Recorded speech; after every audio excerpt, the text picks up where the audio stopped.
So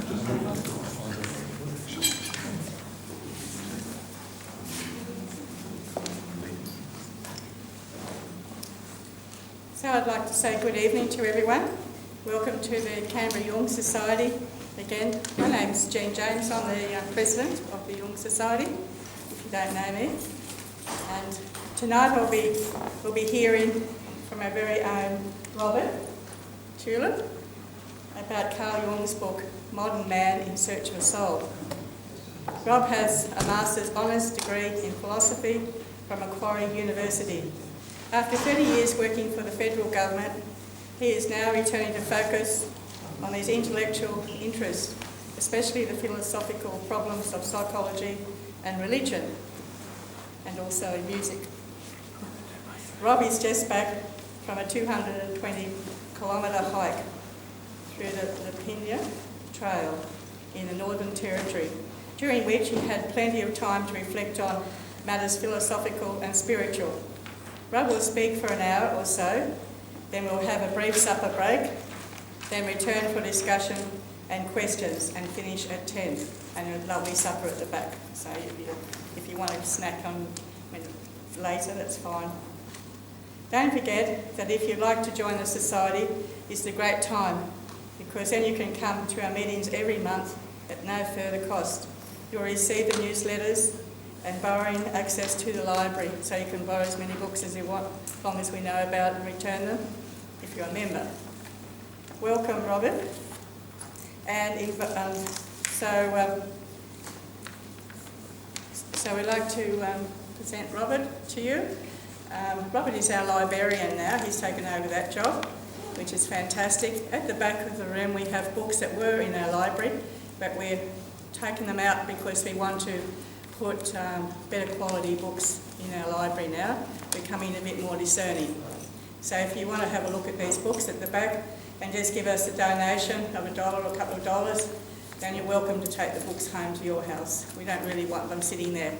So thank you very much, and I'll give you over to Robert.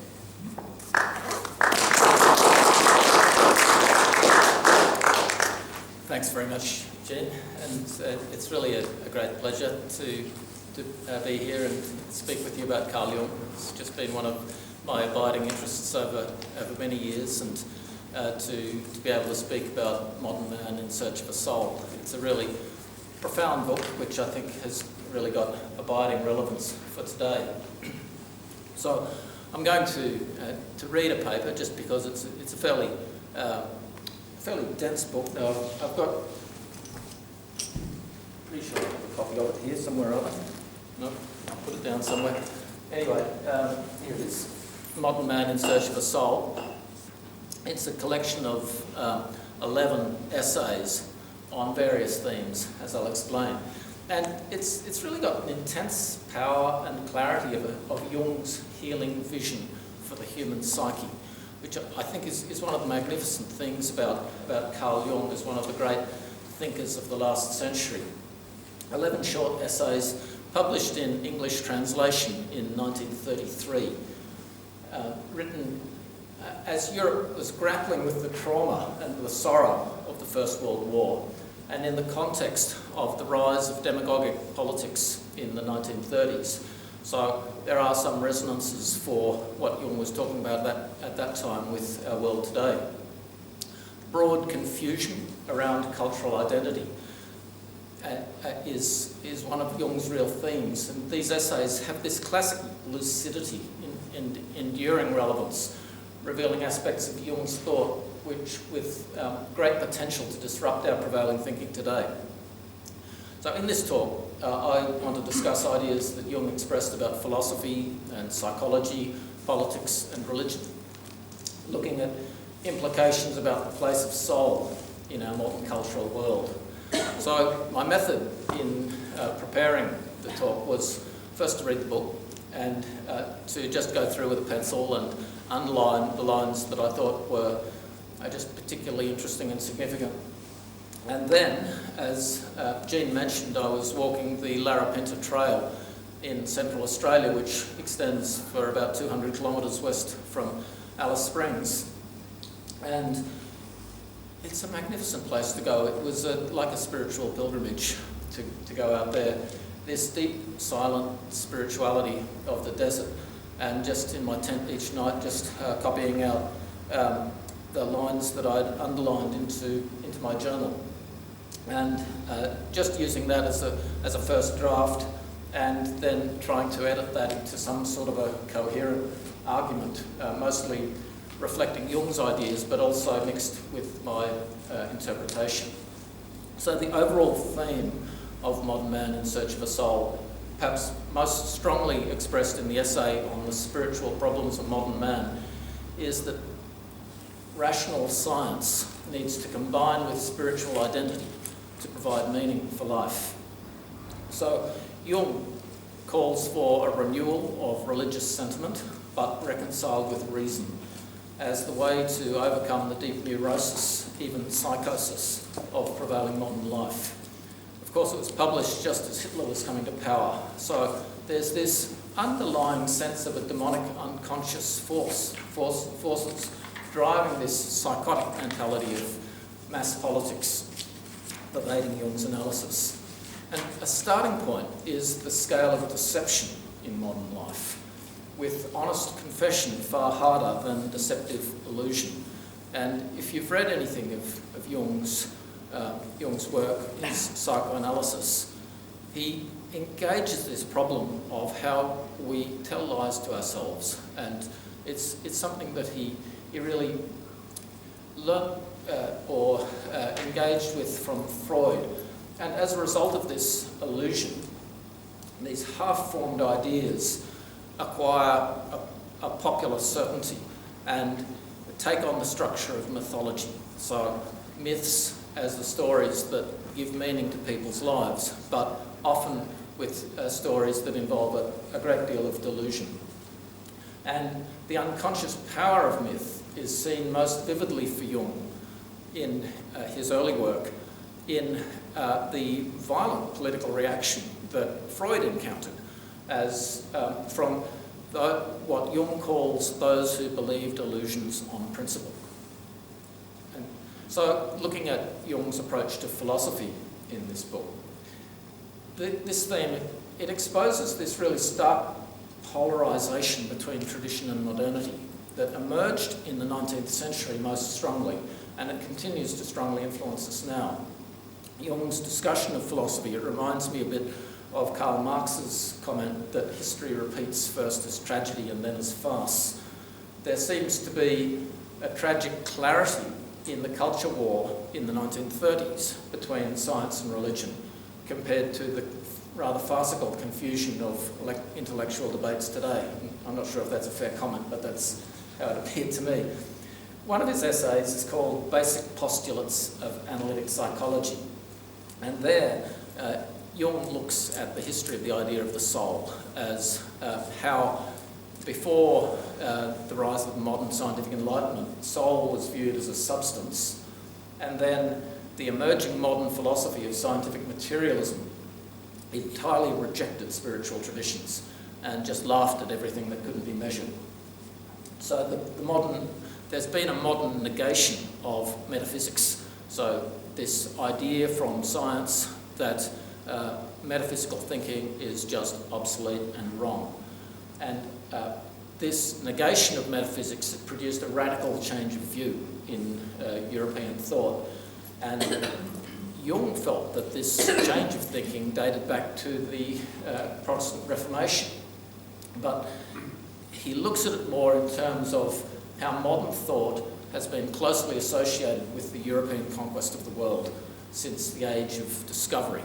And the age of discovery gave us this empirical breadth. You know, we could spread out across the world and discover everything, but at the cost of a loss of spiritual depth. So there's a shallow psychology of modernity illustrated for Jung by this imperial domination of philosophy, this empirical materialism with its automatic assumption that mind is dependent on matter. And now that's something that for modern thinking is just so automatic that anybody who questions it, as Jung does, that mind is a part of and dependent on matter, it's just not something that can be questioned in modern philosophy, and yet that's what Jung is asking. So he's looking at the history of ideas and observing how futile it was to try to resist against this great power of scientific materialism, this what he calls the irrational and emotional surrender to the physical world as all important. So just thinking, what is more important, the physical world or the world of our ideas? And it raises a philosophical question about whether we should base our views on the primacy of matter or of spirit. Jung saw the problem that just basing our thinking on the assumption that matter is primary is what he called naturalistic values that destroy spiritual development. But then a spiritual focus can also have the opposing problems of ignoring biology. So there's this conflict, this tension between nature and mind with both spiritual and material aspects. So our sense of reality combines the physical and mental. So we need to integrate our descriptions of material facts together with our construction of spiritual values, constructing our world. Jung's argument links psychology to the problem of how we know anything at all, known as epistemology. So mind and matter are not just self-evident and objective features of an objective reality. They are concepts. They emerge within a worldview as symbols dictated by the spirit of the age. And Jung's feeling is that the modern world is still largely in the grip of a metaphysical assertion that only matter is real. And I find this challenge to our dominant thinking quite hard to grasp. I've always just been quite materialistic in my thinking, and that was part of Jung's clash with Freud, that Freud was saying, let's remain within the modern framework of scientific materialism, and Jung felt that was not something that engaged with human being. So the modern world is still largely in the grip of this view that only matter is real. And so it's really valuable to look at how Jung discusses these themes with the whole question of what is the soul? Does it matter if we have a soul? So the scientific revolution of the modern Enlightenment didn't actually do away with metaphysics, as some philosophers have claimed, but rather it just introduced a new metaphysics, one that supplanted mind with matter and rejected the intangible and obscure elements of the mind with the older thinking, and sought to ground values in facts, that is, an evidence-based, giving primacy, moral primacy to logic and evidence, and elevating common sense as the absolute measure of truth. So Jung is challenging this scientific primacy of common sense as an absolute measure of truth. He's saying perhaps there's something deeper, and because he sees that there's been an inversion of the older religious dogmas, and modernity has now elevated materialism to a form of religious orthodoxy, and modernity considers dissent against materialism as some sort of socially dangerous blasphemy. Now, this is Jung's rather provocative comment in the 1930s. I'm really not sure how true that remains today. I'd be interested in people's thoughts about that when we come back for a discussion. So Jung sees it anyway as a new metaphysics that asserts that the psyche, the human mind, has purely material causes, and it rejects the old idea of the soul. It says the soul is repugnant heresy. The religion had its old presuppositions, presumptions of immortality, the divine healing energy in the world, the existence of a spiritual world beyond the physical. The modern framework says they're all obsolete and wrong. But Jung sees a basic problem with seeing the mind in material terms in this way. Our mind constructs our world in terms of culture and values and subjective experience. These are psychological realities that only partly connect to this scientific assumption that we discover our world through objective empirical description. Jung is giving primacy in human life to cultural imagination.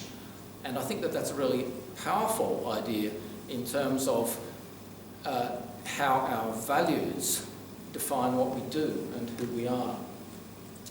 He presents it in this light a quite interesting commentary on evolution, on Darwinian evolution, which of course Jung is coming from a scientific context where Darwin's discoveries are generally accepted.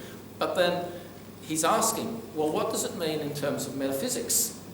And so he notes the modern discovery that apes evolved into humans also brings a bunch of philosophical assumptions into the mechanistic worldview.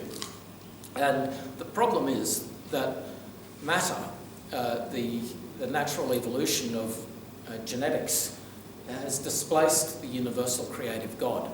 And Jung is wanting to find some room for a conversation about God, even within a scientific world. And so the evolutionary framework has a lack of soul, is Jung's basic problem. And he's wondering, how can we recover a sense of soul within a scientific worldview? It reflects the economic and political power of the materialist philosophy, where evidence is the sole criterion of truth, leaving no place for intuition, no place for imagination. Jung's underlying point here is that the spiritual identity of the human psyche is seen in language and culture, and it's qualitatively different from a merely animal existence. But the materialist thinking tends to deprecate this central role of spiritual identity in human life. So the historical achievement of scientific analysis of matter is seen in the spatial growth of European power through the conquest of the world. And against this empirical might of science, Jung is asking about the cultural identity that emerges from a sense of history. So we have the modern world, which is focused on space, and Jung is asking about time and the temporal reach of a living sense of history that connects us with the past and future. So he's asking us to see both space and time as constituting reality, and suggesting that our modern world is not sufficiently focused on time. Science focuses too much on space, at least within the historical scale of human existence. So the modern world asserts that only matter is real, and we forget how our mind enables us to retain continuity with the past. So our remembering of things from the past is really very difficult to reduce to a material philosophy of matter in motion. And we can see similar cultural changes that we experience today in past philosophy, in past history. So this continuity with the past generates our understanding of the soul as our underlying character. And this sense of continuity with the past is entirely different from the scientific reduction of ideas to a material substrate. And the soulless reduction of ideas to matter is the method that Jung criticises in philosophy, also in psychology, where the assertion of the primacy of neuroscience analysis of instincts and drives has, in some respects, replaced an integrated theory of soul. So how can psychology return to an integrated theory of soul is Jung's question. So this materialist philosophy of modern secular logic dominates what Jung calls the uncanny power of the zeitgeist.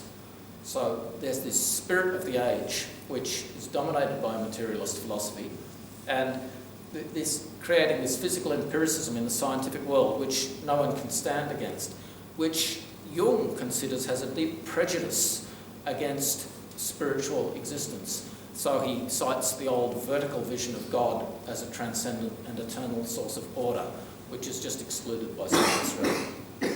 It's a secular prejudice that emerges both consciously and unconsciously. The zeitgeist, as the spirit of the age, is reflected in dominant assumptions of cultural values and evolves in the way Hegel described it, from a thesis giving rise to its antithesis and then integrating as a synthesis. So Jung notes that the evolution in the history of ideas always involves just such an unconscious reaction, what Hegel called a dialectic, against past biases. But the problem is that, for example, we had the thesis that human identity was spiritual, then that produced the antithesis that human identity is material. And Jung sees that as an overreach, a bias in the opposite direction. So the present is as guilty as the past of an unbalanced thinking, and the challenge is to find some sort of integration, a synthesis. So overestimation of the role of physical causation in life is the unbalanced metaphysical delusion that Jung blames for the modern loss of soul, resulting in a lack of interpersonal spiritual connection. And the primacy of the physical is an ideology that makes soul dependent on body, a psychology without the psyche. So as a result, we have a consciously constructed world that ignores and rejects the existence of unconscious life. And this is the problem that Jung sees as at the root of neurosis and psychosis. Jung accepts that illusions are actual for the psyche, including in common religious stories of what's real. And it's a mythological attitude that's been quite dominant in human life, which of course is in tension with the modern view that there must be some discoverable physical line of material connection between an action and its causes. So Jung's critiquing this material outlook by saying, well, it's just far too difficult to connect our thoughts with the material causes of them. So his point is that human action is primarily caused by cultural ideas and beliefs rather than anything material. So the suggestion that ideas and beliefs can be reduced to physical causes is itself a metaphysical assertion. So spiritual identity in the modern framework can be explained by physics, which is the philosophy of logical positivism. But for Jung, that's more a way of asserting the cultural value of physics and a way of denigrating spirituality and the soul. So quite an unbalanced perspective. There's a gulf between subjective identity and its material substrate. It can't be bridged by science. So Jung is insisting that our spiritual identity has a psychological autonomy.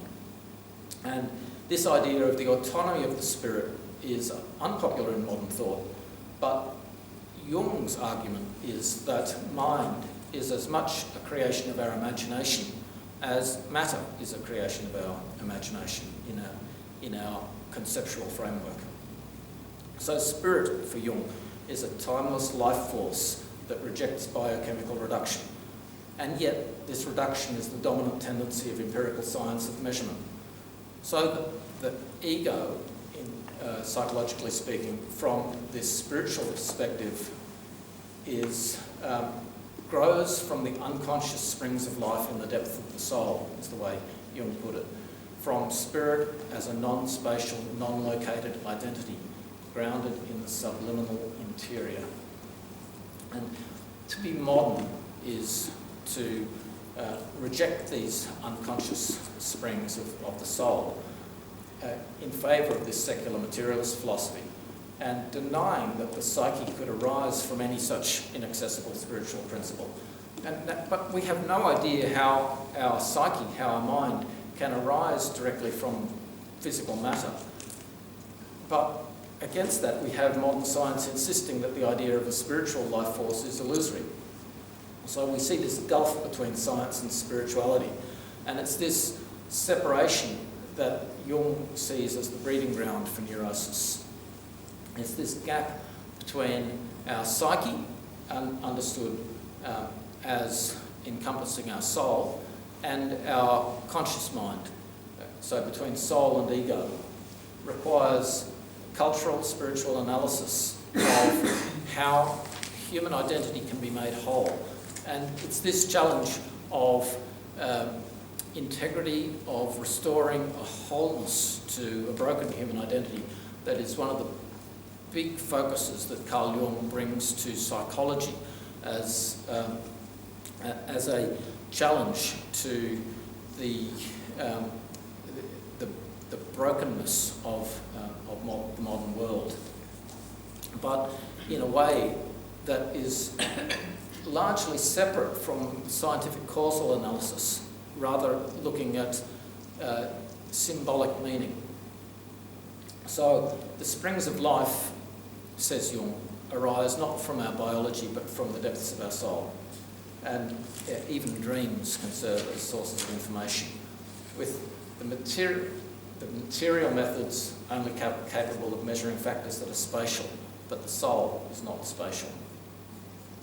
So, Jung says we can personify the collective unconscious, another of his great ideas, as the designer of age-old dreams from 100 generations, with a living sense of the rhythm of growth, flowering and decay.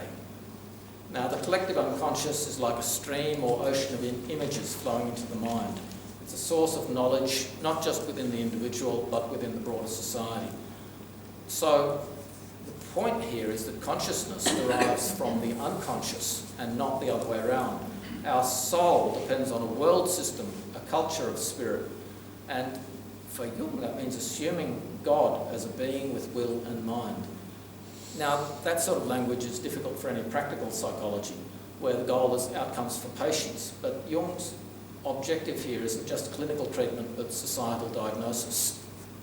So, these divisions about the purpose of psychology emerge in his essay on Freud and Jung, Contrasts. And Jung argues that Freud's focus on causal reduction of psychology overemphasises the pathological and negative aspects of life. So as a result, he says Freud can't understand religious experience. Jung, by contrast, prefers to look at humanity in the light of what is healthy and sound, building a psychology of the healthy mind integrated with philosophy and seeking rigorous critique of all assumptions. The underlying problem is that instinct and spirit are powerful forces, but we don't really know what they are. It's a deep challenge in psychology. They are not reducible to drives for sex and power, which was what Freud and Adler argued. Now, I'm approaching this from a philosophical perspective.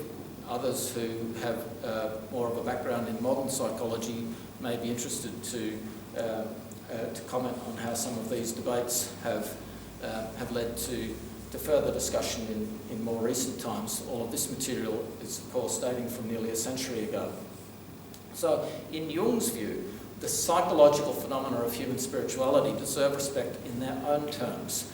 So, for him, all religion has some positive value in its statement of human identity. And the greatest spiritual value he sees in Gnostic religion, drawing knowledge of the cosmos from within the human soul, with human existence standing between equally vast inner and outer realms, our existence serving as a connecting bridge between the inner world of the soul and the outer world of the universe. But Freud emphasised this scientific material reduction of psychological phenomena, and for Jung, that emphasis for Freud rendered him blind to this holistic dimension of the soul, how it connects earth and heaven. So, as an example of how to treat the soul as a whole, Jung looks to the Bible, and so St. Paul taught that the children of God know freedom, and but that stands in conflict with Freudian psychoanalysis, which denies any validity to the idea of God as Father. So Jung is saying here that true freedom requires intuition